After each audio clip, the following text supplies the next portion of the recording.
Oldest records don't start at the beginning. They start in the middle of a crisis. The tablets are real, clay, fired, buried, cracked, and pulled from Mesopotamian earth. British Museum, catalog reference BM 78941. Old Babylonian, around 1700 BCE. What they describe is not a gentle origin story. It is an engineering decision. And it names the engineer, Enki, god of wisdom, god of deep water, god of the solution nobody else could find. What he designed for us was not an accident. The incompleteness was the point. What they reveal is that the ache humans carry was engineered, by name, by ingredient, by a god who knew exactly what he was building. We were not made out of love. We were made because the cosmos had a problem and needed something to absorb it. For 3,600 years, the problem had been building. The Igigi, the worker gods of the lower pantheon, below the senior Anunnaki council, had been digging the Tigris, the Euphrates, the riverbeds that would make agriculture possible, cities possible, civilization possible. 3,600 years, no rest, no relief, no end in sight. Then one night they stopped. They burned their tools. They marched on Enlil's house in the dark. The text records their complaint in 9 words. The work was too hard, the trouble too much. Enlil called an emergency assembly. He wept. The most powerful god in the pantheon had no answer for a workforce that simply decided to stop. The flaw at the center of the cosmos was exposed. Divinity and endless forced labor cannot coexist, not forever. Enki had a solution. It was not negotiation. It was substitution, a new category of being, one that didn't exist yet, one that would carry the labor burden so the Igigi could go free. He didn't announce the full cost to the assembly. The cost was this: every being built from his formula would carry divine will inside a body that could not sustain it. The work would continue. The cosmos would stabilize. The new beings would inherit the exact tension that made the revolt inevitable, installed before their first breath, by design. Clay was the base, specifically Titu. In cuneiform cosmology, that word means inert matter, no animating principle, the substance of the underworld, the material of the dead. Clay alone produces nothing that thinks, resists, or reaches toward a god. Enki knew that, so he added something else: the flesh and blood of a slain god, Wei-Ilu, a rebel, chosen from the very class of gods that had just refused to work. Wei-Ilu possessed Temu. That word matters. It means autonomous will, deliberate reason, the cognitive architecture of self-determination, not generic divine power, the specific capacity to refuse, to initiate, to push back. The birth goddess Nineveh pinched off 14 pieces of clay, spoke the incantation, and something new took its first breath. The gods celebrated. The new beings were silent. That silence is the text's most precise detail. No awe, no understanding, just silence. Because what had just been created did not know what it contained. Divine will locked inside mortal matter. Rebellion installed inside a body built for labor. A frequency belonging to the gods, housed in a form that would decay. Enki built all of it in. The ache without a name, the reach toward something that never quite arrives, the feeling at 3 a.m. that a human was made for something they cannot locate, built in, not a flaw, the design. Nobody handed this story down. It was buried, literally pressed into clay, fired, shelved in ancient libraries, forgotten under centuries of collapsed civilization, and pulled from the ground by excavators who did not yet fully understand what they were looking at. The Atrahasis Epic did not survive because someone protected it. It survived because clay is harder to destroy than the empires that wrote on it. Recognition came first from Assyriologist W. G. Lambert and his colleague A. R. Millard. Their 1969 critical edition, Atrahasis, The Babylonian Story of the Flood, Oxford University Press, was the moment scattered tablet fragments became a legible three-part structure. Before that work, the pieces existed. The significance didn't. Lambert and Millard assembled the argument the ancient scribes had been making for over a millennium, and what came into focus was not a local flood legend. It was a theological system, a comprehensive one. Built to answer the hardest questions civilization can ask about itself: who made us, why we suffer, why we labor, why we die, and why something inside keeps reaching past all of that towards something larger. Across time, the tablets span an enormous range. The oldest copies date to around 1700 BCE, Old Babylonian period, the same cultural moment that produced the Code of Hammurabi. The text did not stop there. Neo-Assyrian recensions were found at Nineveh, dating to the 7th century BCE, meaning this material was still being copied and still being treated as authoritative knowledge a full 1,000 years after the earliest versions appeared. That is not the lifespan of a curiosity. That is the lifespan of a canon. Further reach is documented in the Babylonian creation epic Enuma Elish. The creation section of the Atrahasis Epic, the specific sequence describing Enki's formula, We'ilu's blood, the clay, the Atemu, was incorporated directly into the Babylonian creation epic Enuma Elish. Tablet 6, 7th century Nineveh copies. Kuyunjik Collection, British Museum.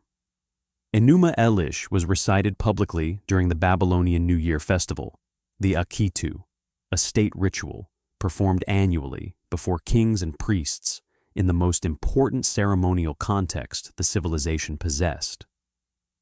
The Atrahasis creation formula was embedded inside that recitation. Enki's specific engineering decision, the rebel god's blood, the Temu, the deliberate incompleteness, was being declared as foundational truth in public ceremony for centuries. Scholar Thorkild Jakobsen, one of the most rigorous Mesopotamian historians of the 20th century, called the Atrahasis Epic the most comprehensive Mesopotamian statement of the human condition. That assessment appears in The Treasures of Darkness, Yale University Press, 1976. Jacobson was not given to overstatement. When he identified this text as the fullest articulation of what Mesopotamian civilization believed about humanity, he was pointing at something the evidence consistently supports. This was not one scribal tradition's local interpretation. This was the operating theology of the ancient world's first urban civilizations. Consider what that means concretely. The first cities in human history, Uruk, Nippur, Eridu, Lagash, were built by people who understood themselves through this framework. The labor they performed, the temples they maintained, the prayers they directed upward were all shaped by a cosmology stating that humanity was a mixed-origin being, carrying divine essence in mortal clay, built to work but constitutionally incapable of being reduced to only that. The framework was not questioned. Scribes reproduced it across generations, embedded it into newer texts, and treated it as the definitive explanation for why humans are the way they are. 1,000 years of repetition is not tradition. It is consensus.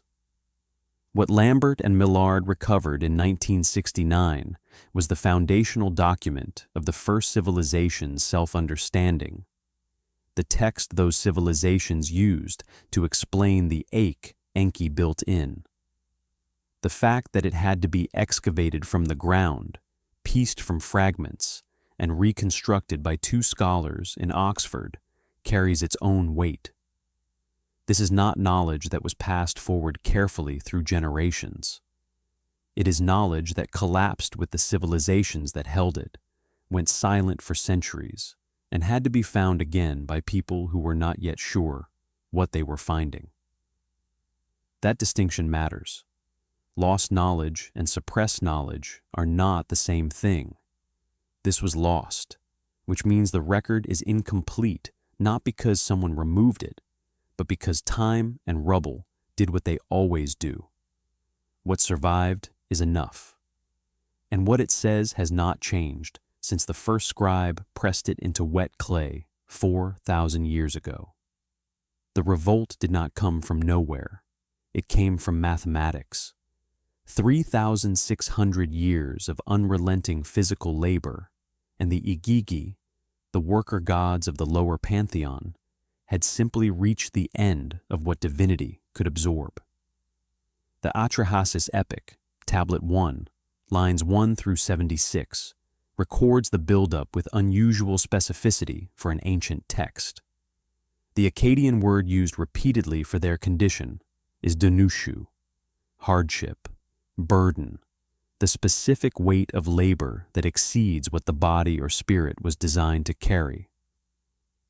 The text is not describing exhaustion.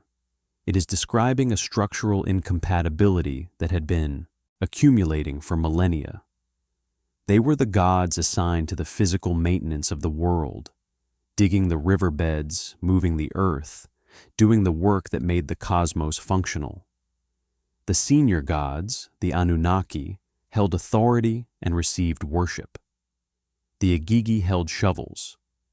That division had existed since the cosmos was organized, and for 3,600 years it held. Then it didn't. At night they burned their tools. They surrounded Enlil's dwelling, the house of the chief authority of the divine assembly, and they refused to disperse. The complaint the text records is direct. Excessive toil has killed us. Our work was heavy, the distress much. This is not a negotiating position. This is a declaration that the existing arrangement has become unbearable and will not continue.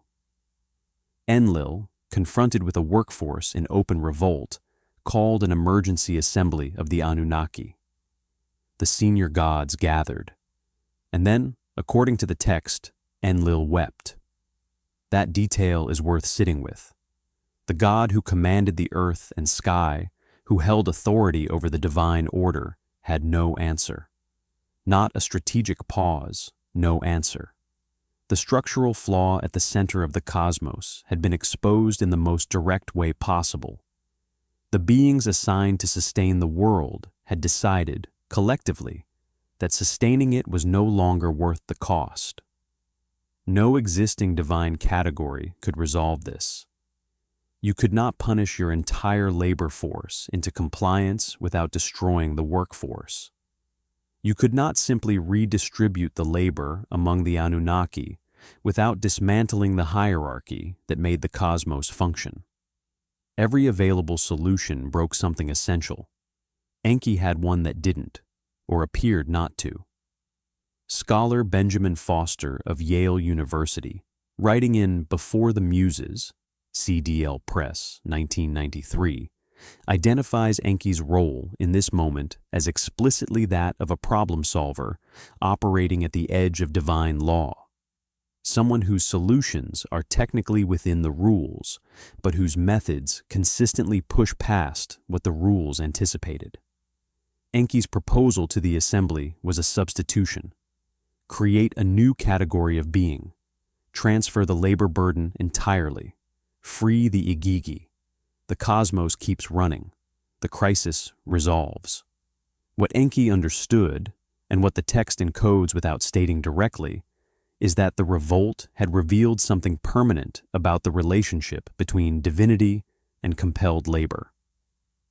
They are incompatible, not temporarily, not under specific conditions, but structurally.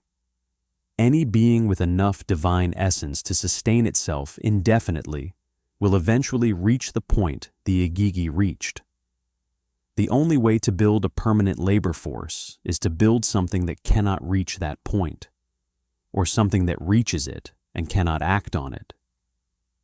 Enki chose the second option.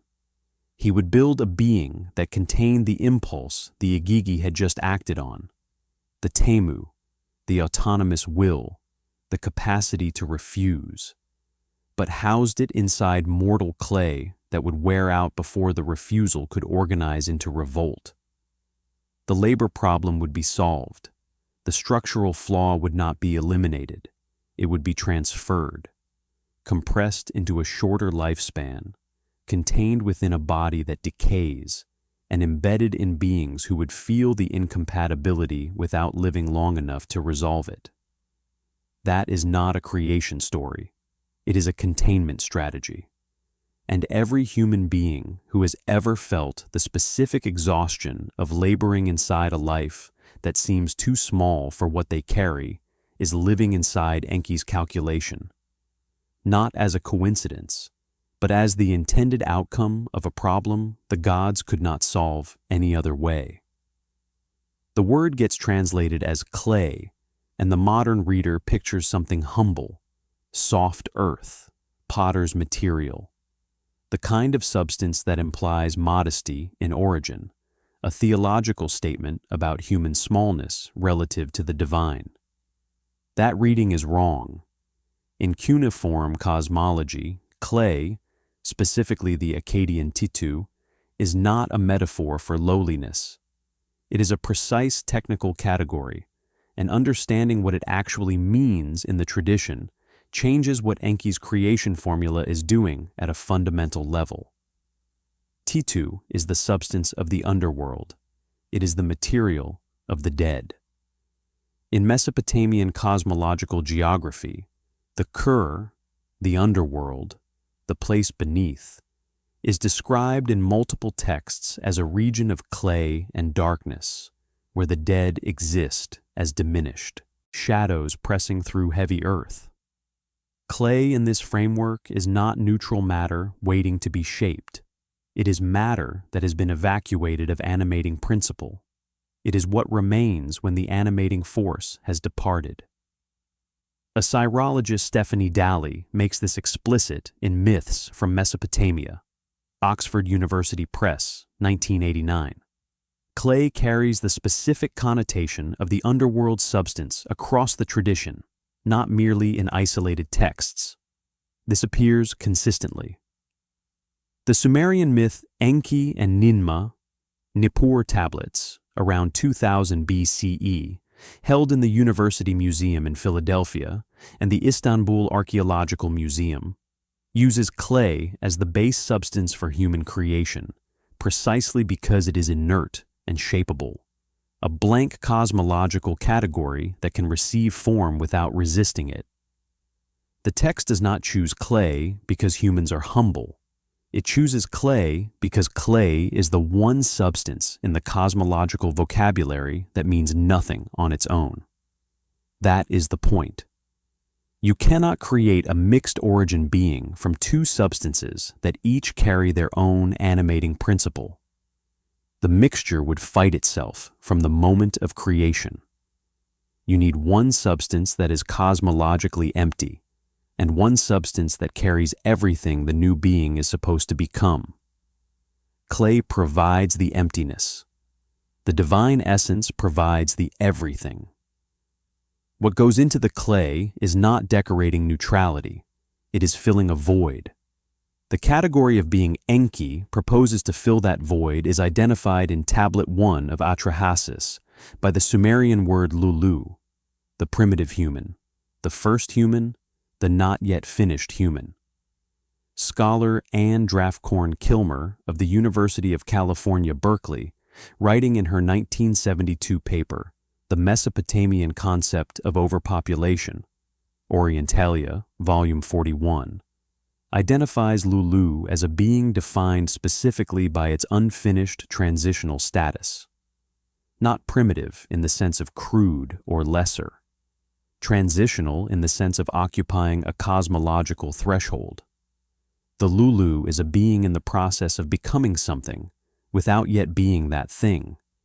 This is not accidental terminology.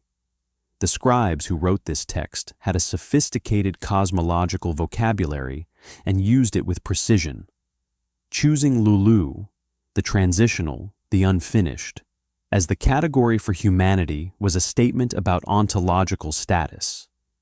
Humans are not failed gods. They are not elevated animals. They are beings whose category is defined by the gap between what they contain and what they can become. The clay ensures they remain inside that gap. The divine essence ensures they feel it constantly. What Enki is constructing, then, is not a labor unit. He is constructing a container, specifically a container made of cosmological emptiness, and he is about to place inside it something the cosmos has never before housed in mortal form. The radicalism of the act is not in the divine essence itself. Every god possesses divine essence. The radicalism is in the container. Putting divine animating principle into Titu, into underworld substance, dead matter, cosmological void, is not creation from nothing. It is creation from opposition. Two substances that should not coexist, pressed together by the God of wisdom and sealed with an incantation, producing a being whose entire existence is the ongoing tension between what it is made of and what it carries inside. Clay is not lowliness. Clay is the emptiness that makes the tension possible, and without that specific emptiness, Enki's formula produces nothing that lasts. The assembly needed a volunteer. Nobody volunteered, so they chose one, Atrahasis Epic, Tablet 1, Column 4, lines 208 through 217. The text names him directly, Wei-Ilu, who had personality they slaughtered in their assembly. That word, personality, is the English placeholder for Temu, autonomous will, deliberate reason, the specific cognitive capacity to assess a situation and decide independently how to respond to it. Not generic divine power, not rank or authority, the particular quality of self-determination. They killed him for it, mixed his flesh and blood into the clay, and built that quality into every human being who would follow. The question the text doesn't answer directly, but which its own logic forces, is who Wei-Ilu was before the assembly decided he was useful dead. Scholar Tikva Freimer-Kensky, writing in the Wake of the Goddesses, Free Press, 1992, identifies Wei-Ilu as likely an Igigi rebel, a member of the very class of gods who had just burned their tools and surrounded Enlil's house, demanding relief from 3,600 years of compelled labor. If that identification holds, and the text's internal logic supports it, then the divine assembly did something extraordinary. They took a god who had just refused to work, killed him, and used his essence as the animating ingredient in a new category of being, whose entire purpose was to work in his place. That is not incidental. That is the theological pivot the entire creation sequence turns on. W. G. Lambert, in his 1980 paper, The Theology of Death, collected in Death in Mesopotamia, Akademisk Forlag, Copenhagen, argues the choice of a rebel god as donor was deliberate, that the Atemu carried into humanity is specifically the essence of divine discontent, not divine obedience, not divine contentment with labor, the discontent, the part of a god that looks at an eternal labor assignment and refuses it. That is what flows into the clay. That is what animates the Lulu. That is what every human being has been carrying since Nineveh spoke the first incantation. A note on two terms that matter for everything that follows. Temu is the living attribute, the capacity for autonomous will, present in a god or human during life. The etemu is what that becomes after death. The spirit residue, the persisting essence. Enki transferred the etemu of Wei'ilu, but what makes it active inside the living body is the temu it carried. The two words are related. They are not the same thing. The flesh used is shiru, the blood is damu. Both words carry cosmological weight beyond their literal meanings. Shiru in Akkadian refers to flesh as the material boundary of a being, the form that makes identity locatable in space. Damu is blood as life force, the substance that carries divine vitality through a living body. Together, pressed into Titu, they produce something the cosmos had no existing category for. A mortal body animated by the specific will of a god who died rather than continue laboring under a system he refused to accept.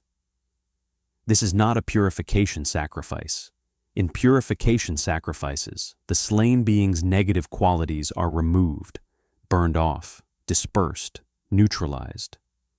The creation is cleansed by the death. What happens with Wei'ilu is the opposite. His most defining quality, the temu, the refusal, the autonomous judgment, is the ingredient being preserved and transferred. The death is not purification, it is extraction. The assembly took exactly what made Wei'ilu dangerous to the divine order and installed it permanently into the beings who would replace him at the bottom of that order. Every human who has ever looked at the conditions of their labor and felt something rise in them that will not simply comply, that sensation has a source. It is not a character flaw. It is not ingratitude. According to the oldest creation record in the cuneiform tradition, it is an inheritance, pressed into the clay before the first breath, by a divine assembly that understood exactly what they were doing and did it anyway. Enki designed the formula. He could not execute it alone. This detail matters more than most readings acknowledge. The presence of Nineveh, the birth goddess, called Mami in this text, meaning simply mother, is not ceremonial. It is structural. Atrahasis. Tablet 1, column 4, lines 192 through 230, records her actions with procedural specificity. She pinches off 14 pieces of clay, places 7 on her left, 7 on her right, and with Enki present, speaks the incantation over the mixture of clay, flesh, and blood. Her declaration follows: I have removed your heavy work. I have imposed your toil on man. She is not witnessing a birth. She is co-signing an engineering decision and taking architectural responsibility for its stability. The question is why Enki needed her at all. Answer lives in the parallel myth, Enki and Nineveh, Nippur tablets, around 2000 BCE, held in the University Museum in Philadelphia and the Istanbul Archaeological Museum. That text stages a creation contest between the two gods, a competition over who can produce the more viable human form. What they produce between them is a series of failures: the blind, the paralyzed, the barren.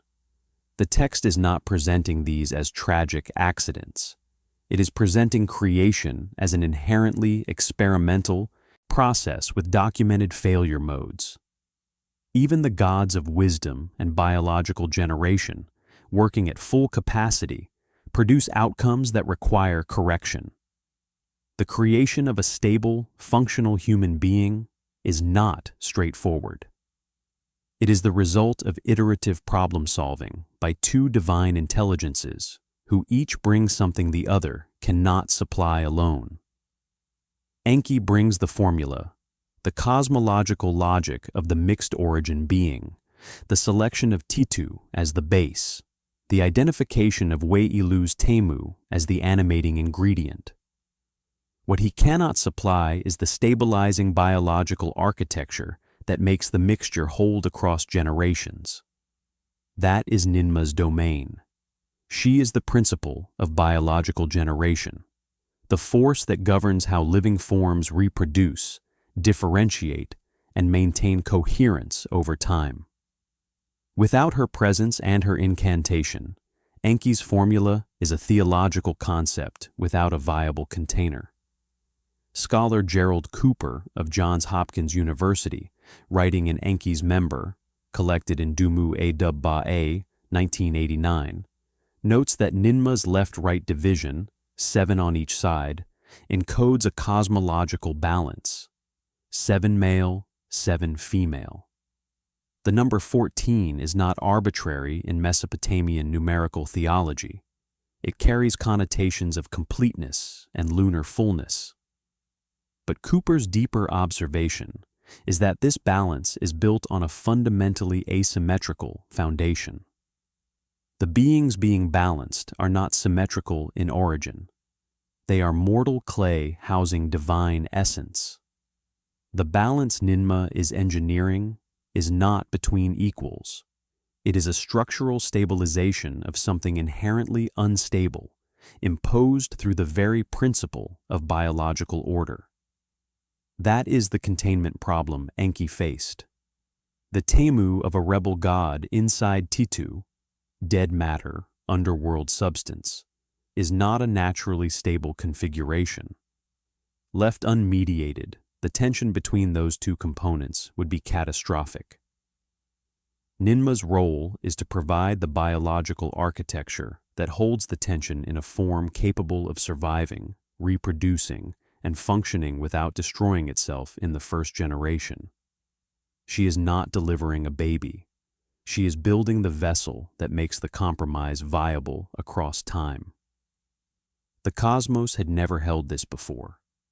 Divinity housed in matter that decays, animated by the will of a god who refused, stabilized by the goddess of biological generation, and sent out into the world to dig the channels the Igigi abandoned.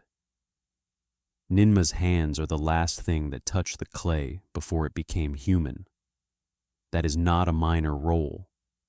That is the final architectural decision in a design that has been running, without interruption, ever since. The word gets translated as soul, and the translation immediately misleads. Soul in the modern sense carries centuries of theological baggage, an immortal essence, a seat of moral worth, a thing God places in a body as an act of grace. The Akkadian Atemu is none of that. It is something older, more specific, and considerably stranger. Understanding what it actually does inside the body, mechanically, cosmologically, according to the tradition that named it, changes what the Atrahasis creation sequence is describing at a fundamental level. Within the Gilgamesh Epic, Standard Babylonian Version, Tablet 12, lines 84 through 153, Kuyunjik Collection, British Museum, 7th century BCE. In that context, it functions as the spirit double, the part of a person that survives after the body dissolves, that descends into the underworld as a diminished but persistent presence. It is not the totality of a person. It is the residue, the part that cannot be fully extinguished because it carries something that does not belong entirely to the mortal body housing it. In the underworld, a Temu of the dead press through clay, the same Titu that forms the living body's base substance, and exist in a state of attenuated awareness, neither fully present nor fully gone. In the Atrahasis context, the Atemu from Weilu is not a residue. It is an installation.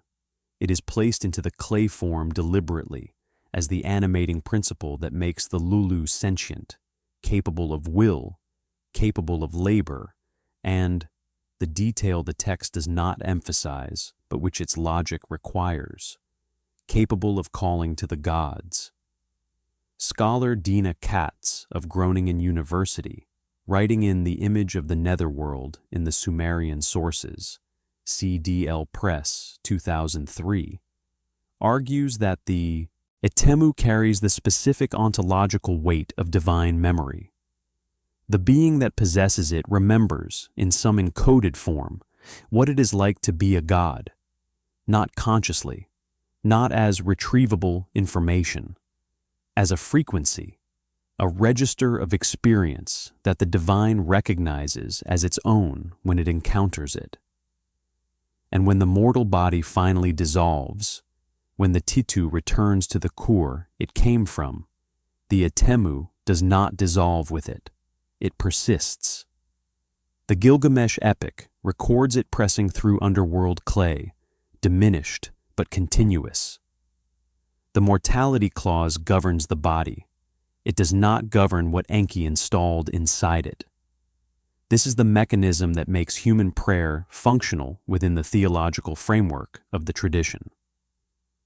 Prayer in Mesopotamian practice is not petition sent from a lesser being, hoping a greater one notices. It is a signal that travels on a frequency the gods recognize because that frequency originated in them. The Atemu inside the human body is divine in origin. Specifically, it is the Atemu of Wei-Ilu, a god. When a human calls toward the divine, the call carries that origin. The gods hear it not as noise from below, but as something that resonates with their own nature. They hear it because it is partly theirs. The implication runs deeper than prayer. If the Atemu carries divine memory, the encoded experience of what it is to exist as a god, then every experience of human suffering is running through that same substrate. The body suffers in mortal ways: hunger, illness, exhaustion, grief, death. But the Atemu inside the body was never mortal. It came from a god. It carries the register of divine existence, which means that when a human suffers, the suffering is not purely human. It is mortal pain processed through a divine instrument that was not designed to experience mortality, because gods do not die, do not hunger, do not decay. Every human cry of genuine anguish is, by this theological logic, a god crying from inside a body that will not survive, not metaphorically, mechanically. The Atemu of Wei-Ilu is the crying instrument, and it is present in every human being who has ever lived, producing the specific quality of human suffering that feels disproportionate to its cause. Too large, too resonant, too cosmically weighted for a single mortal life to contain. Enki did not give humanity a soul as a gift. He embedded a divine signal in mortal hardware and sealed the container with an incantation. The signal has been broadcasting ever since, upward toward the gods it originated from, outward through every act of ritual and resistance and grief, and inward through the specific ache of a being that carries something it cannot fully access or fully release. That is not a soul. That is an inheritance with no return address. The gods solved the labor crisis.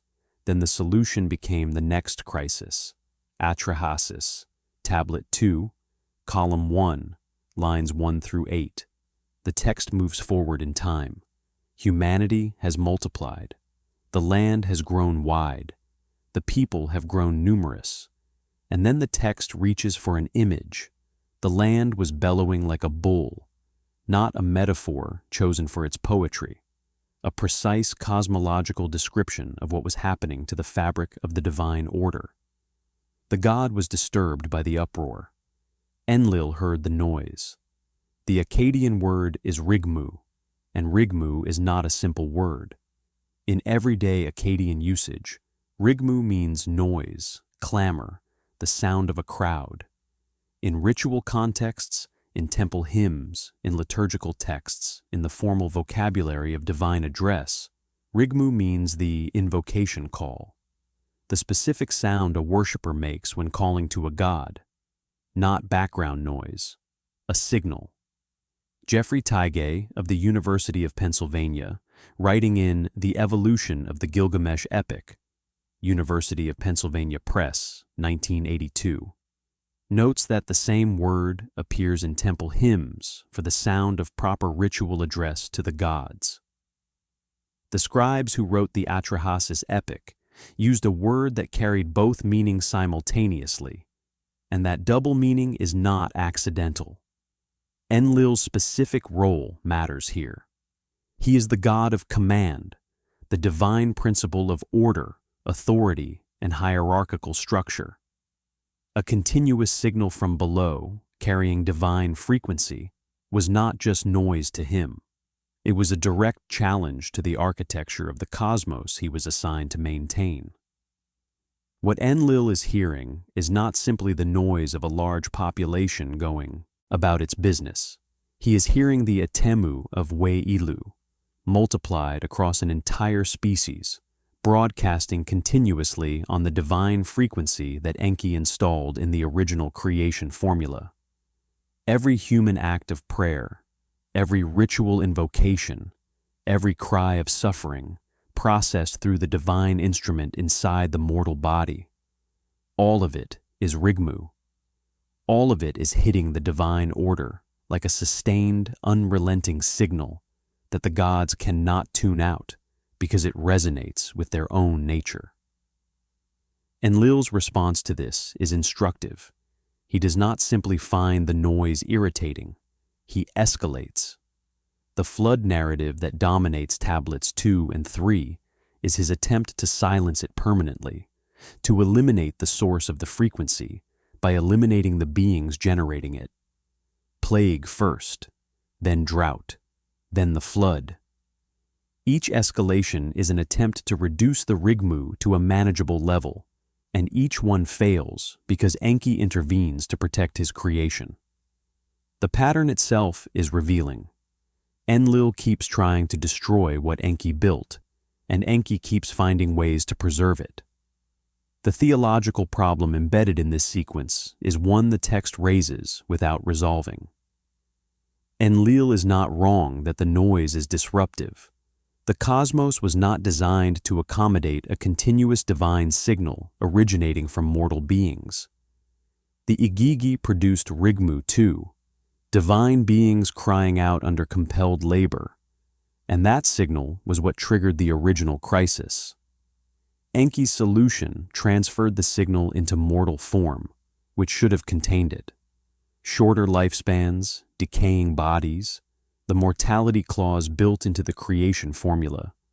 All of it was designed to limit the duration and intensity of the signal any individual being could generate. What Enki did not fully account for is reproduction. One human generates a limited signal. A species generates a continuous one. The atemu of Wei'ilu, copied into every human born from the original 14, multiplied without losing its divine frequency. The signal did not diminish with each generation. It amplified. The land bellowed like a bull because millions of divine instruments were broadcasting simultaneously in a frequency the gods could not ignore. This is not a story about gods annoyed by a noisy civilization. It is a story about a feedback loop that the creation formula accidentally engineered. Humanity's divine inheritance, calling continuously toward the divine order it originated from. At a volume and persistence the cosmos had no mechanism to absorb. Enlil's floods are not punishment. They are attempts at signal interruption. And the fact that they failed, that Enki preserved the line, that humanity survived, that the rigmu continues, means the feedback loop was never resolved. It is still running. Enki swore an oath. Then he broke it, not clumsily, with precision. Atrahasis, Tablet 3, Column 1, lines 1 through 37. The divine assembly had agreed. The flood would come, humanity would be destroyed, and no god would warn the ones below. The oath bound every member of the council. Enki was present. Enki agreed. And then Enki walked to a reed wall and began talking to it. The text reads, "Wall, listen to me. Reed hut, pay attention to all my words." He is not speaking to Atrahasis directly. He is speaking to a structure, a physical object with no legal standing in the divine assembly's oath, which specified that no god would warn any human. Enki warned no human. He told a wall. The wall's owner happened to be listening on the other side. W. G. Lambert and A. R. Millard, in their 1969 critical edition, identify this as a deliberate scribal choice, not a narrative convenience, but a character revelation. This is how Enki operates. He finds the gap between the letter of the law and its intent, and he moves through that gap with complete technical compliance and total substantive violation.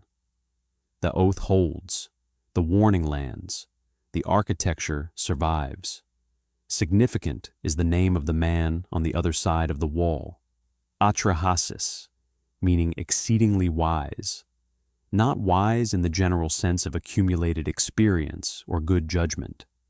Wise in the specific Mesopotamian sense of temu, the autonomous reasoning capacity that Wei-Ilu carried, that Enki installed in the clay, that differentiates a being capable of receiving and acting on encoded divine communication from one that cannot. Atrahasis is not chosen because Enki likes him. He is chosen because his temu is sufficient to the task. He is the human whose divine inheritance has developed to the point where Enki's oblique, technically legal warning can be received, decoded, and acted upon before the water rises. Scholar Andrew George of SOAS, University of London, writing in the Babylonian Gilgamesh Epic, Oxford University Press, 2003, notes that Atrahasis becomes in later tradition the prototype for all favored humans, the template of the being who is close enough to the divine to receive divine communication. That template persists across the tradition. Noah in the Hebrew biblical account, Utnapishtim in the Gilgamesh epic. The specific human who survives the flood because a god found a way to reach him without technically breaking the rules. The persistence of this template across multiple traditions is not cultural borrowing alone. It is the same theological problem recurring. What do you do with a being whose divine inheritance makes it capable of hearing what the gods are saying, in a cosmos where the gods have agreed to stay silent? Enki's answer, consistently, is to find the edge of the agreement and operate there. The deeper question the text forces is why. Enki is not a sentimental god. The record does not show him acting from attachment or favoritism in any other context. His characteristic mode is calculated problem-solving, identifying structural necessities and addressing them with methods that stay technically within divine law, while achieving outcomes the law did not anticipate. The decision to warn Atrahasis fits that pattern exactly. It is not sentiment. It is asset protection. Consider what that means for the Lulu, the mixed origin being, the clay housing the Atemu of a rebel god, the ontological compromise that resolved the Igigi crisis, is Enki's solution to the only problem the divine assembly could not solve. If the flood destroys humanity entirely, the Igigi crisis returns. The labor goes undone. The cosmos loses its only functional resolution to the structural incompatibility between divinity and compelled work. The Anunnaki would face the same revolt, the same weeping Enlil, the same emergency assembly, with no Wei-Ilu left to sacrifice, and no Nineveh available to stabilize a second formula. Enki is not saving a man he likes. He is preserving the proof that his architecture works, the sole surviving demonstration that divine essence and mortal clay can be held together in a stable form long enough to matter. Atrahasis is not a favorite. He is evidence. And Enki, operating at the edge of divine law, as he always does, made certain the evidence survived the flood that was designed to erase it. The flood failed. Humanity survived. and Enki immediately started fixing the conditions that made the flood necessary in the first place. This is the moment the text becomes most explicitly an engineering document. Atrahasis, Tablet 3, Column 7, lines 1 through 8, partially reconstructed, fragmentary state documented by Lambert and Millard in their 1969 critical edition, records Enki's post-flood proposals to the divine assembly. The problem was not that humanity existed. The problem was that humanity multiplied without sufficient limitation, generating the continuous rigmu that destabilized the divine order and drove Enlil toward destruction. The flood was Enlil's solution. It was total, it was catastrophic, and it almost worked. Enki's counter-proposal is more precise. Instead of periodic annihilation, build the limitation into the population mechanism itself. 3 provisions, each one specific, each one documentable in the actual social institutions of Mesopotamian civilization. First, the Pashitu demon, an entity whose function is the taking of infants. Not disease, not accident, but a named cosmological agent assigned to infant mortality as a structural feature of human reproduction. The Pashitu is not a punishment visiting specific families for specific failures. It is a built-in population regulator, operating continuously, below the level of divine intervention, as a permanent feature of the post-flood human condition. Barren women constitute the second provision. The text introduces 2 categories, harimtu and naditum. Women whose reproductive capacity is withheld as part of the cosmological arrangement. Scholar Stephanie Dalley, in Myths from Mesopotamia, Oxford University Press, 1989, identifies these as real social institutions. The Nadatum women of Sippar are documented in Old Babylonian legal texts dating to around 1800 BCE, an actual celibate priestly class, women dedicated to temple service who did not bear children, whose existence is recorded in contracts, property records, and legal disputes from the period. They were not a theological abstraction. They were a documented social reality that the Atrahasis text frames as a deliberate cosmological provision. Completing the set, the celibate Kadishtu priestess, a sacred role that removes its holder from the reproductive cycle entirely, framing non-reproduction not as deprivation, but as divine vocation. The Kadishtu does not fail to reproduce. She is assigned to a function that supersedes reproduction, within a theological framework that treats that assignment as cosmologically necessary. Anne Draftcorn Kilmer, writing in The Mesopotamian Concept of Overpopulation, Orientalia, Volume 41, 1972, argues these 3 provisions constitute proof that mortality and reproductive limitation were Enki's deliberate post-flood corrections to the creation formula. Not divine anger expressed through biological punishment. Not the arbitrary cruelty of gods who survived a conflict and wanted to diminish the losers. Population engineering. Calculated adjustments to a system that had produced an output, continuous amplifying rigmu, civilization-scale divine signal, that the cosmos lacked the architecture to absorb.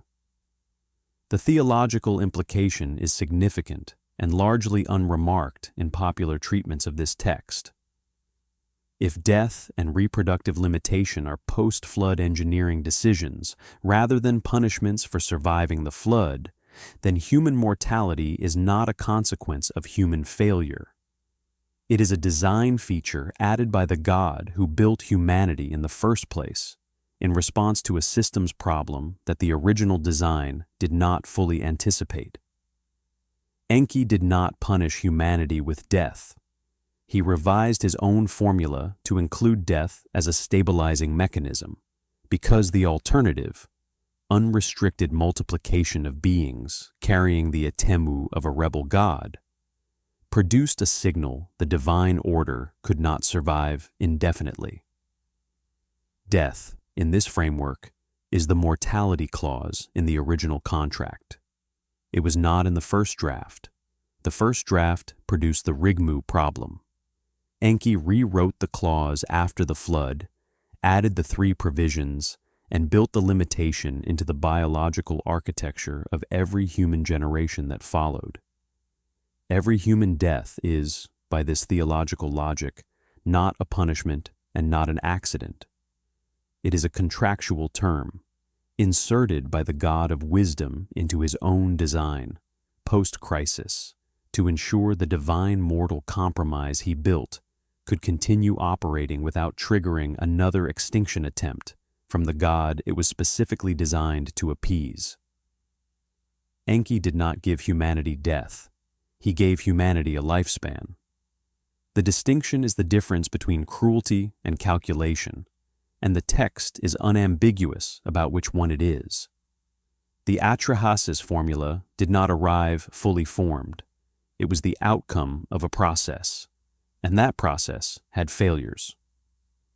Companion record comes from the Sumerian myth Enki and Nineveh, Nippur tablets, around 2000 BCE, principal tablet N4462, held at the University Museum in Philadelphia.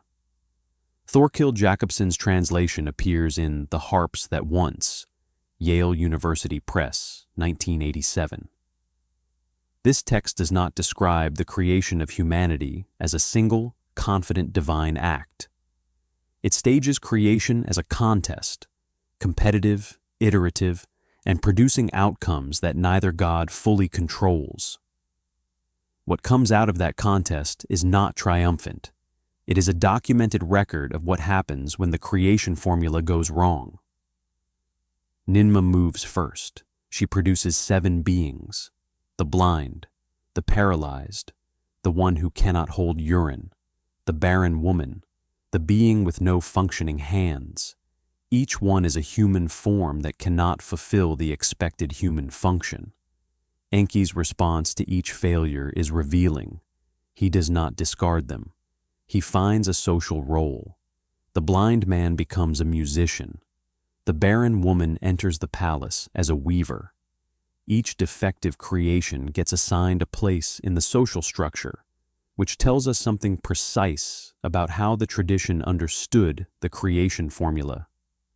It produces a range of outcomes, some viable and some marginal, and the viable ones are not guaranteed by the formula itself, but by the skill and intention of the gods executing it.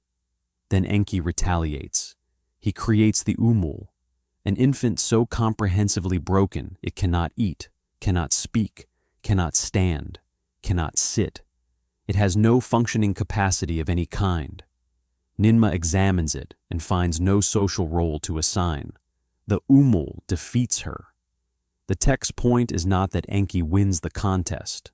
The point is that the creation formula has a failure mode so complete that even the goddess of biological generation cannot salvage it. Creation is not guaranteed, it is craft, and craft fails. Scholar Jeremy Black of Oxford University, writing in Gods, Demons, and Symbols of Ancient Mesopotamia, British Museum Press, 1992, identifies the combined testimony of Enki and Nineveh and the Atrahasis Epic as constituting a theology of creation as craft rather than creation as divine fiat. This distinction carries significant weight. Creation as divine fiat requires no refinement. The God speaks, the thing exists, the thing works. Creation as craft requires iteration. It requires understanding what went wrong in previous attempts and adjusting the formula accordingly. It requires the kind of precise ingredient selection that Enki demonstrates in the Atrahasis sequence, choosing Titu specifically, choosing Wei-Ilu specifically, choosing Temu specifically, because the wrong ingredients produce the Umul, and the Umul is useless. The Atrahasis formula, clay plus divine blood plus Atemu, is not Enki's first attempt. It is his successful one. The mixed bloodline is a solution refined through documented failure, which means every specific ingredient was chosen with the precision of a craftsman who knows exactly what the wrong choices produce. Atrahasis formula was not the first option. It was a revision. The specific combination of Titu, Wei-Ilu's blood, and Atemu arrived only after the tradition documented what the wrong ingredients produce. Enki didn't simply create humanity. He corrected the attempt. Titu instead of living matter, because living matter fights the mixture. Wei-Ilu's Temu instead of generic divine essence, because generic divine essence does not produce the autonomous will that makes the being capable of sustained labor and divine communication simultaneously. Ninma's stabilizing architecture instead of Enki working alone, because Enki working alone produces the Umul. The creation formula in Atrahasis is not a first draft. It is a final draft, arrived at through a process the tradition preserved in a separate text, staged as a contest, with the failure modes on full display. The beings Ninma produces in Enki and Ninma are not cautionary tales about divine carelessness. They are the record of what the formula produces when specific components are missing or wrong. Read alongside Atrahasis, they function as negative proof, evidence that the successful formula's specific ingredients are not arbitrary but necessary. Mixed bloodline is what works. The tradition knew this because it also preserved what didn't work. And the fact that both records survived, the failures and the success, suggests the scribes understood something that most modern readings miss. The precision of the Atrahasis formula is only visible against the background of everything the formula could have been and wasn't. Most readings of the Atrahasis creation sequence treat Wei-Ilu as a plot device, a god who had to die so the formula could work. His identity treated as incidental. Any god would serve. This one happened to be available. That reading cannot survive contact with the text's own logic. The sequence of events matters. The Igigi revolt precipitates the need for a creation. The gods assemble to address the crisis the revolt exposed. From among those assembled, or from among those who staged the revolt, they select the divine donor. The text description of Wei-Ilu is precise. One who had Temu, not one who had power, not one who had rank. One who had Temu, the specific Akkadian term for autonomous will, the capacity for deliberate independent judgment. Scholar Tikva Freimer-Kensky, writing in the Wake of the Goddesses, Free Press, 1992, argues that Temu is not generic divine will, but the capacity for autonomous judgment specifically, the cognitive quality that made the Igigi revolt possible in the first place. A god without Temu executes orders. A god with Temu evaluates orders and decides whether to follow them. Wei-Ilu had Temu. The Igigi revolted because they had Temu. The connection is not incidental. W.G. Lambert, in Babylonian Wisdom Literature, Oxford University Press, 1960, identifies Temu as the Akkadian correlate to the Sumerian me when applied to individual beings, where me in its broader sense refers to the divine ordering principles that govern cosmic functions. Temu, in the individual sense, is the capacity to initiate action from internal judgment rather than external directive. It is the capacity to originate, not merely to transmit. A being with Temu does not wait for instructions. It assesses, decides, and acts. This is precisely the quality that made the Igigi dangerous, and precisely the quality the assembly selected for transfer into the clay. The theological implication cannot be read as accidental. The gods needed a labor force. A labor force built from obedient divine essence would simply be the Igigi repackaged. Beings with enough divine awareness to understand their condition, but without the Temu to refuse it. That formula had already failed over 3,600 years. What Enki selected instead was the opposite ingredient, the specific cognitive architecture of divine self-determination, extracted from a god who embodied it, pressed into mortal clay, and sent to do the work the Igigi abandoned. Why? The available explanations divide between practical and theological. The practical explanation, obedient divine essence, may not produce beings capable of the complex, adaptive labor that maintaining civilization requires. Digging riverbeds is not mechanical repetition. It requires judgment, problem-solving, response to changing conditions. Temu makes the being capable of that. The theological explanation. Enki, operating as he consistently does at the edge of divine law, built into the labor force the specific quality that would eventually make that labor force ungovernable, not out of malice, but because the formula required it, and because Enki understood consequences the assembly did not fully consider. Both explanations produce the same outcome. Every human being carries the cognitive architecture of divine refusal as a foundational inheritance, not as a tendency toward sin, not as a character flaw requiring correction.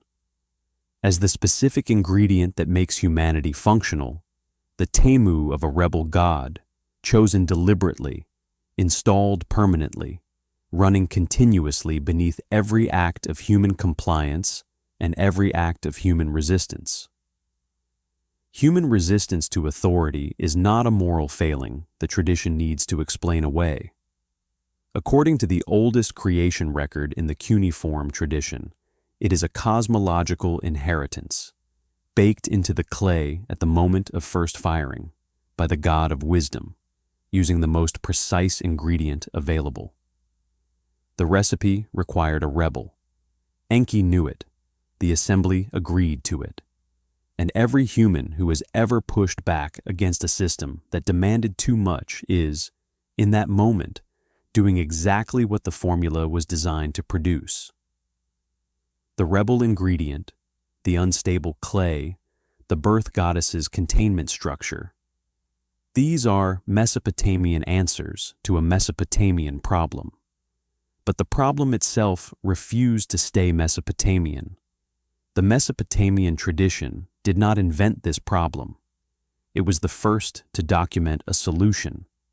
But the problem, what do you do with a being that is too divine to be merely matter and too mortal to be truly divine, kept appearing in Egypt, in Greece, in the Gnostic libraries buried at Nag Hammadi? Each civilization arrived at it independently, through its own theological vocabulary, and each one reached for a structurally identical answer. Egyptian evidence is the oldest parallel.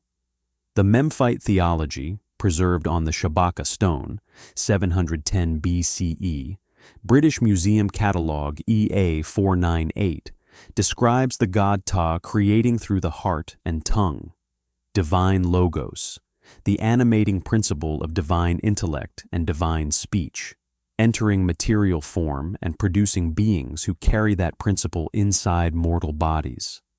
The mechanism differs from Atrahasis in its specifics. Ptah does not mix blood into clay. He speaks creation into existence through divine word. But the structural outcome is identical. Beings who bear divine animating principle inside matter that cannot fully contain it, existing in a category the cosmos has no clean name for. The Memphite theology predates the Shabaka stone's inscription by centuries. Egyptologists date its content to the Old Kingdom period, potentially as early as 2300 BCE, making it roughly contemporary with the Sumerian traditions that feed into Atrahasis.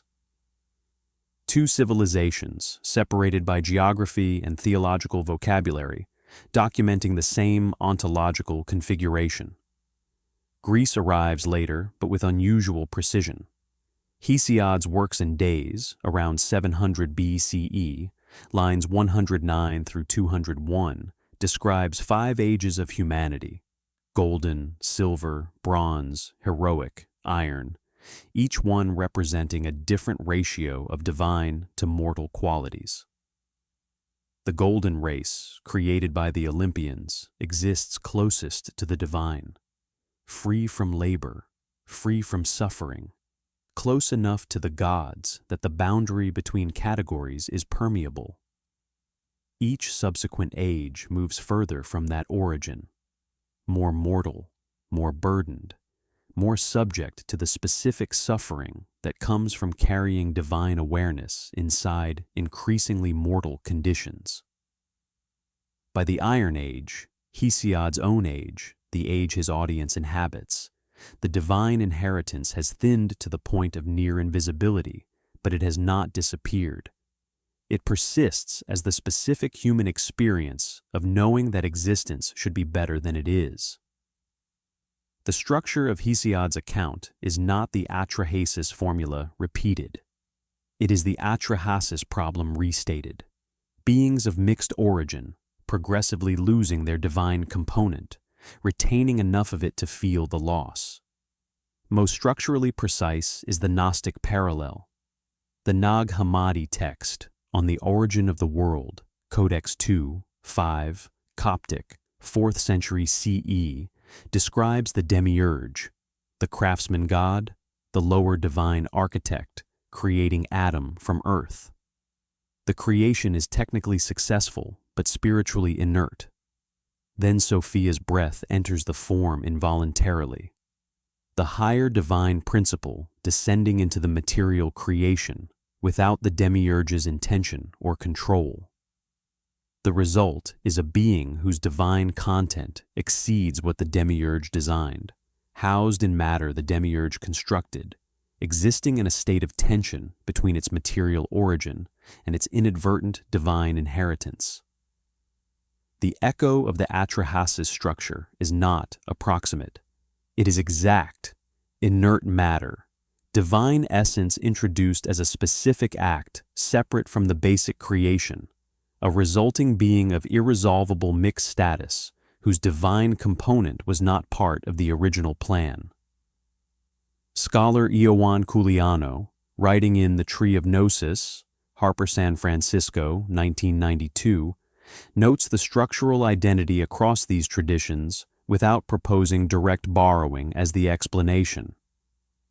The point is not that Egyptian priests read Atrahasis or that Gnostic writers copied Hesiod. The point is that the theological problem keeps generating the same solution because the problem is real, not historically real, but cosmologically real, in the sense that any sufficiently rigorous theological system attempting to explain the specific character of human experience arrives at the same impasse. Humans suffer too much for pure matter. Humans reach too persistently toward the divine for pure mortality. Every civilization that looked directly at that gap eventually reached for the same explanation. Something divine got into the clay. It was placed there deliberately or arrived involuntarily, and the being it produced has been living inside that tension ever since. Mesopotamia named the god who did it. Egypt described the mechanism differently. Greece tracked the degradation across ages. The Gnostics named it an accident, but the structure underneath all 4 accounts is identical, and identical structures, arriving independently, are not coincidence. They are multiple civilizations encountering the same feature of human experience and finding that only one theological shape fits it. The text gives Nineveh a speech. It gives the gods a celebration. It records the incantation, the clay, the blood, the atemu, the 14 figures taking shape under the birth goddess's hands. And then, at the moment the new beings first exist, silence. No speech from the Lulu, the unfinished beings, the threshold category Enki built. No recognition, no response. The gods celebrate, and the created beings say nothing, understand nothing, register nothing of what they have just become. Most readings treat this as narrative economy. The text moves on. The creation is complete. The story continues. That reading misses what the silence is doing. The fragmentary state of Atrahasis. Tablet 1, Column 4, documented carefully in Lambert and Millard's 1969 reconstruction notes, means some lines in the creation sequence are genuinely lost to damage and time. But the silence at the moment of creation is not a damaged section.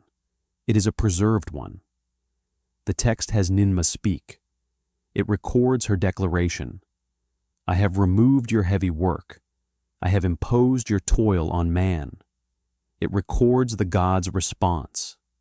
It does not record any response from the newly created beings, because the newly created beings have no response to give.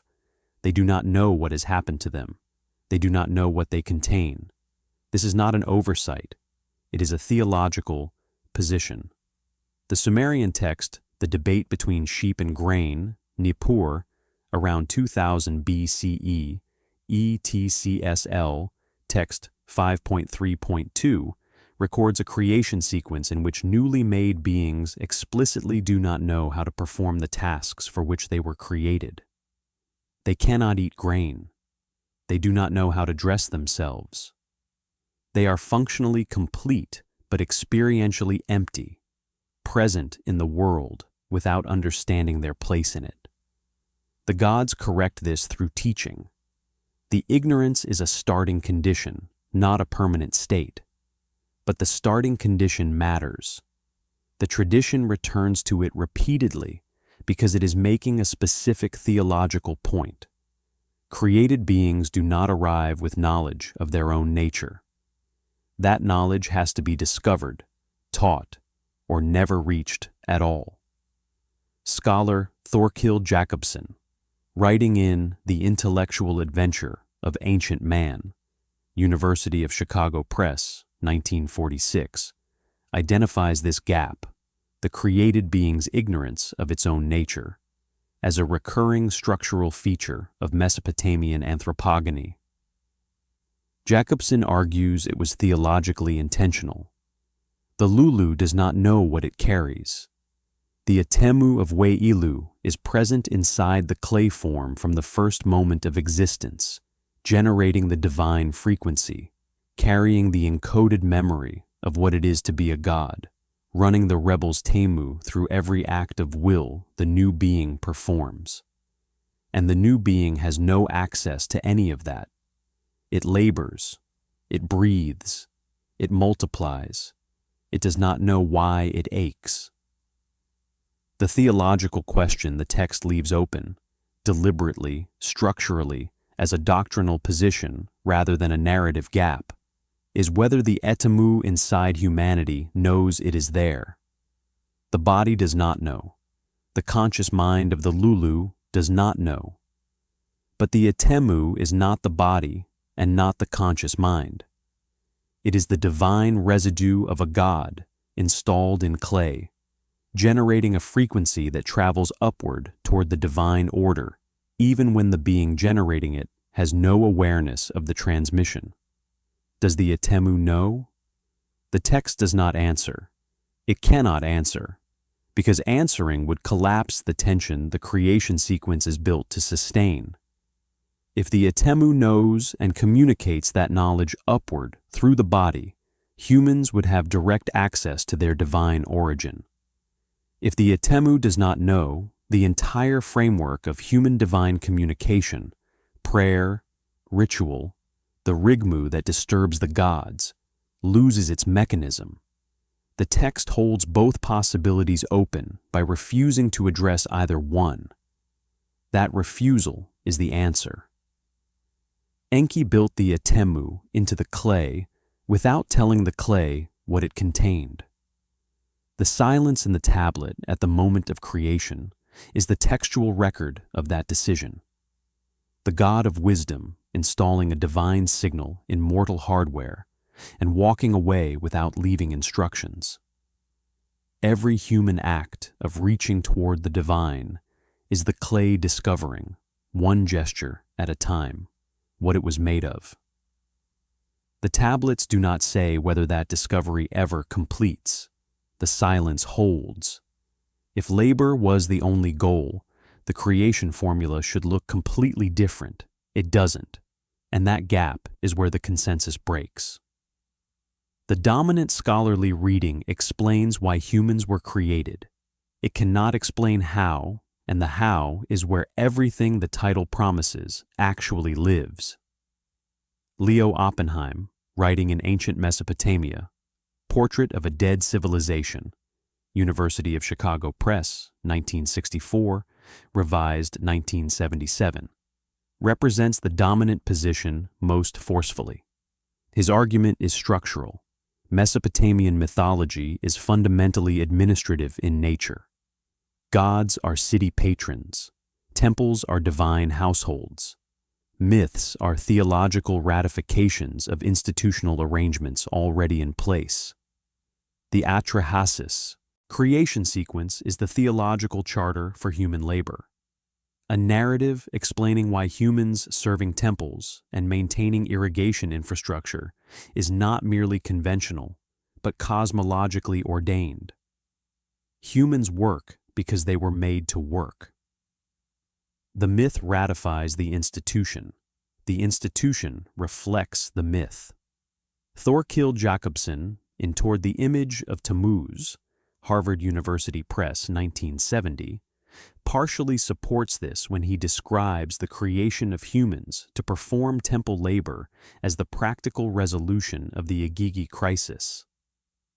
His reading is more nuanced than Oppenheim's, attentive to the emotional dimensions of Mesopotamian theology. But on the specific question of why humanity was created, he lands in the same place. The crisis was labor. The solution was a labor substitute. Both readings are defensible. The text does explain why humans work. The Igigi revolt is a labor crisis. Enki's solution is a labor substitute. The creation sequence produces beings explicitly assigned the work the Igigi abandoned. The economic reading captures the surface of the text accurately. The problem is that the surface is not all the text is doing. Such a reading generates a specific prediction about the creation formula. If the sole driver is labor replacement, the formula requires two things: a body capable of sustained labor and enough animating principle to keep it functional. Clay provides the body. Any divine essence would provide the animating principle. The donor does not need to be a specific god with a specific attribute. Nothing in the text does this. It selects Wei-Ilu, identified by a specific attribute, Temu, autonomous will, the capacity for deliberate independent judgment. The economic reading has no explanation for this specificity. Autonomous will is a liability in a workforce. It is the quality that produced the Igigi revolt. Installing it in the replacement workforce is the opposite of an economically rational decision. Typically, this reading treats the Temu detail as theologically decorative, a narrative flourish explaining human intelligence. The rebel identity of Wei-Ilu is either ignored or treated as incidental, but the text does not describe generic cognitive capacity. It describes Temu specifically, the capacity for autonomous judgment, the quality that makes a being capable of refusing rather than merely executing. The scribes had vocabulary for general intelligence. They chose Temu. That choice is precise, and the precision is meaningful. Labor economics explains why humanity was created. It cannot explain how, and the how is where Enki's specific engineering choices reveal a theological agenda beyond filling vacant labor positions. The economic reading of Atrahasis has one problem it cannot absorb, not a gap it can argue around, a direct contradiction embedded in the function of the etemu after creation is complete. A labor substitute does not need to pray. The etemu installed from Weilu is not merely an animating principle keeping the body functional. It is the specific mechanism by which humans communicate with the divine. The Maklu ritual text series, Neo-Assyrian, 7th century BCE, Kuyunjik collection, critical edition by Tzvi Abush in the magical ceremony Maklu, Brill, 2016, uses the etemu specifically as the channel through which a practitioner's call reaches the gods, not general human spirituality. The etemu as the precise transmission mechanism. Enheduanna, the earliest named author in recorded history, writing around 2285 to 2250 BCE, describes human prayer in the exaltation of Inanna, ETCSL, text 4.07.2, as a calling from the etemu, a signal the gods hear because it resonates with their own nature. The etemu is divine in origin. When it calls upward, the call carries that origin. The gods recognize it because it came from them. Scholar Francesca Rochberg of UC Berkeley, writing in The Heavenly Writing, Cambridge University Press, 2004, notes that Mesopotamian theology treats human divine communication as structurally pre-installed, not a capability humans developed, not a concession the gods made, but a feature present from the moment of creation. This is where the economic reading collapses. If humanity was created solely to replace the Igigi as a labor force, the formula required a functional body and sufficient animating principle. It did not require a divine communication channel. Irrigation canals do not require their diggers to have direct access to the gods. A labor tool does not need a voice the gods recognize as their own. Enki installed one anyway, before the gods asked for it, before any human had prayed, built into the formula from the first pinch of clay, running continuously from the moment the etemu of Weilu entered the mixture. The communication channel was not added later. It was pre-installed, part of the design. The economic reading cannot account for this without abandoning its central claim. The etemu's communication function is an unnecessary feature in a labor substitute, one that, as the Rigmu problem demonstrates, actively destabilizes the divine order the labor force was created to sustain. The economic reading predicts a simpler formula. The text preserves a more complex one. Enki was not building workers. He was building interlocutors, mirrors of the divine, set in clay that would crack, carrying a channel to the gods inside a body assigned to dig their canals. The cuneiform tradition faded, the tablets cracked, the cities collapsed and were buried. The condition the tablets described kept running, not as memory or cultural inheritance, but as the structural feature of human experience it always was. Enki's compromise did not require the tradition to survive. It was built into the clay. Aristotle, writing De Anima in the 4th century BCE, had no access to the Atrahasis Epic. The cuneiform libraries of Nineveh had been destroyed a century before his birth. He arrived at the same ontological configuration through philosophical observation alone. Aristotle observed what the Atrahasis scribes named a rational capacity housed inside a body it cannot fully inhabit, generating experiences the body alone cannot account for. Same phenomenon, different vocabulary. Psalm 8 of the Hebrew Bible, around the 6th or 5th century BCE, reproduces the exact ontological category. You have made him a little lower than the divine beings, not divine, not merely animal. The threshold position, the space between what the being is made of and what it carries inside. The psalm does not explain how this came to be. It names the condition and treats it as the defining fact of human existence. The Islamic concept of Khalifa, vicegerent of God on earth, Quran 2:30, encodes the same structural tension. A being made of dust, appointed to carry divine trust, assigned a representative function its material composition cannot fully support. The angels object because they recognize the mismatch. Clay cannot hold the divine trust indefinitely. The objection is overruled.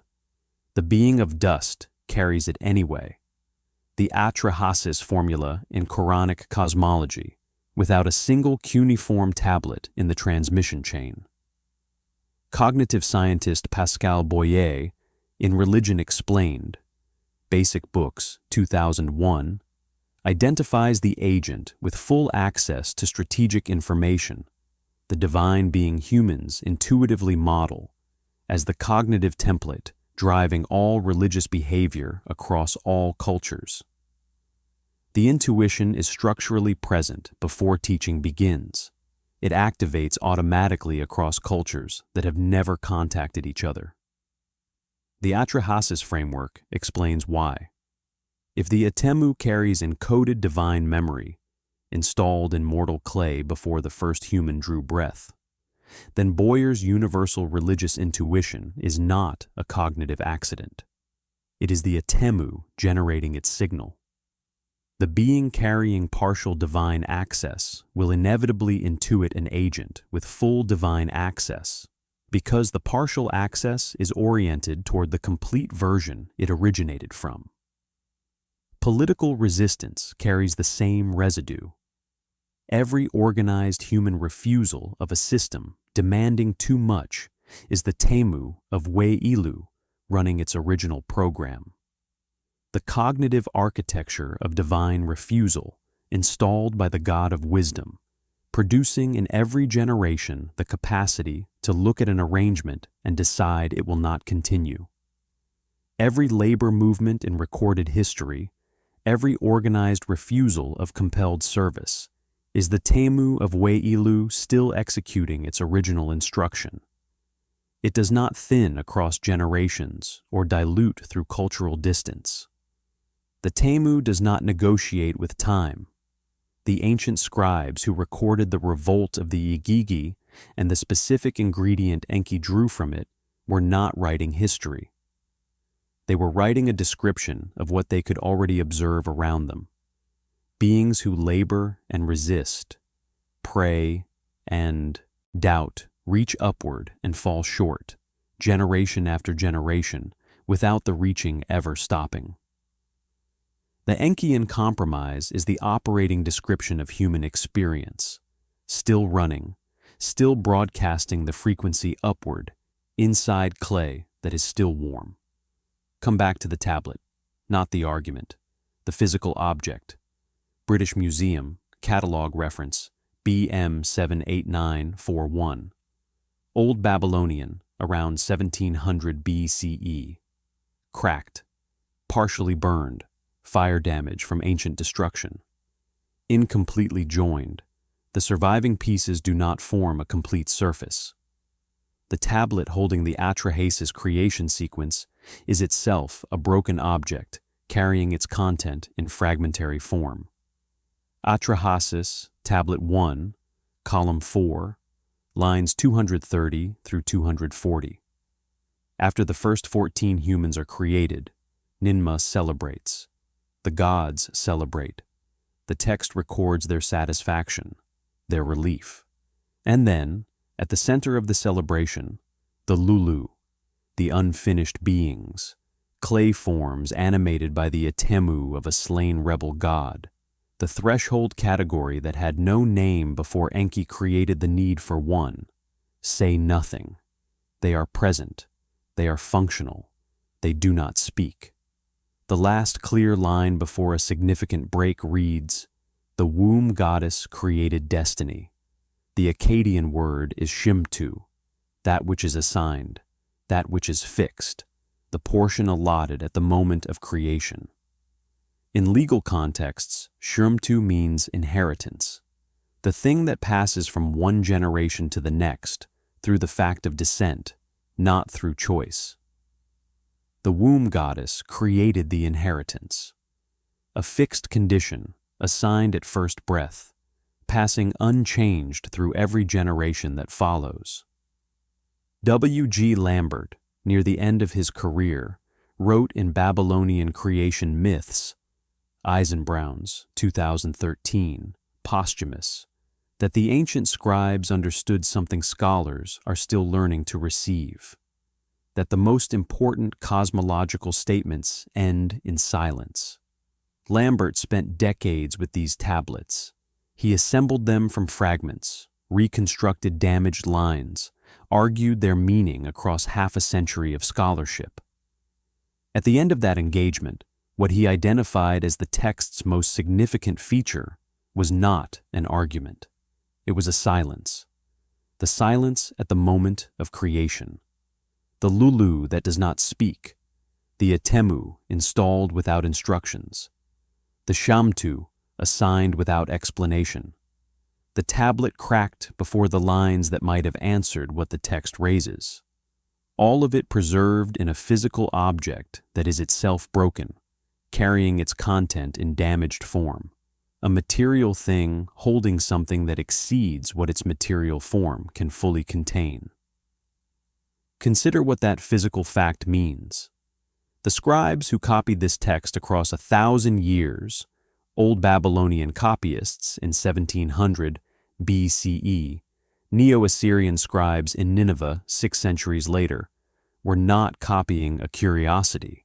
They were copying what their civilization treated as the definitive account of what humanity is. Every scribe who copied this text was reproducing a document about beings exactly like themselves, made from clay, carrying something they didn't choose, passing it forward without knowing what it was. The act of copying and the content being copied were the same thing. Clay carrying what was placed inside it, handed forward, generation after generation, through the simple fact of continuation. The tablets cracked anyway. The libraries burned. The cities fell. The tradition that treated this text as authoritative cosmological fact dissolved into the same earth it had been pulled from. And the condition the text described kept running in the beings it had described, not because the text survived, but because the shamtu was already fixed. The inheritance does not require the document to continue. It requires only the descent. This is not a mystery waiting for a solution. It is the condition Enki designed, preserved in the physical form of the object that describes it, handed forward through 4,000 years of burial and recovery to readers who are still exactly what the tablets say they are. Warm clay, carrying something that cannot be fully held, reaching toward a frequency that almost sounds familiar, because it is familiar, because it originated in something the clay was made from, because the reaching is the signal, and the signal has never stopped transmitting. The God of wisdom built the ache in. The tablet cracked and was buried and was found and is still incomplete. So are we, exactly as designed.